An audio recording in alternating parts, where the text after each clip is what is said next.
Have you ever told yourself, I'll do it tomorrow? It's a phrase we all use, thinking one more day won't make a difference. But what if that one day could change everything? Let me tell you a story about a farmer named Jacob. A man famous in his village for just one thing, his love for the word tomorrow. Jacob was a decent farmer, but he had this one habit. Whether it was a broken fence that needed mending, a new batch of seeds that needed watering, or a tool that needed repairing, his answer was always the same: I'll get to it tomorrow. The villagers would just shake their heads and say, "That's Jacob for you." He wasn't lazy, not really. He just believed that tomorrow was always a better day to get things done. One day, he noticed a small section of his wooden fence was starting to fall apart. It wasn't a big deal, just a few loose planks. A wild animal could probably squeeze through, but what were the chances?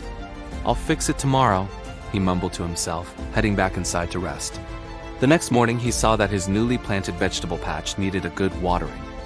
The sun was hot, and the soil was getting dry. But he felt tired. The plants can wait. "I'll water them first thing tomorrow," and so it went. The list of tomorrows just kept growing longer and longer.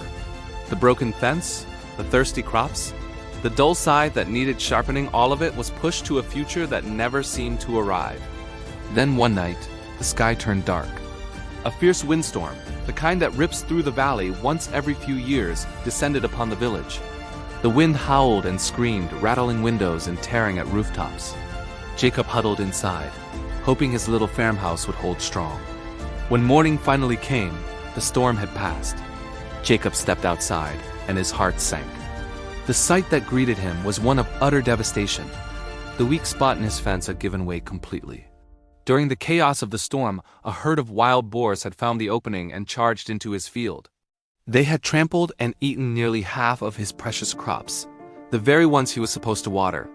The vegetables he'd worked so hard to plant were now just a muddy, ruined mess. All his potential profit, all his hard work, was gone in a single night. He sank to the ground, his head in his hands, filled with a deep, gut-wrenching regret. He could see it all so clearly now. If only he had fixed that fence. It would have taken him less than an hour. If only he had tended to his crops, maybe they would have been stronger. All these if-onlys swirled in his mind. His neighbor, an old, wise farmer named Samuel, walked over and placed a hand on his shoulder. He didn't say, "I told you so." He just looked at the ruined field and said softly, "Jacob, work delayed is work lost. The tasks of today, no matter how small, become the problems of tomorrow if left undone." Those words hit Jacob harder than the storm. He finally understood. Procrastination wasn't just delaying a task. It was gambling with his future. He had gambled and lost big time. From that day forward, something inside Jacob changed. He picked himself up, grabbed his tools, and immediately started repairing the fence.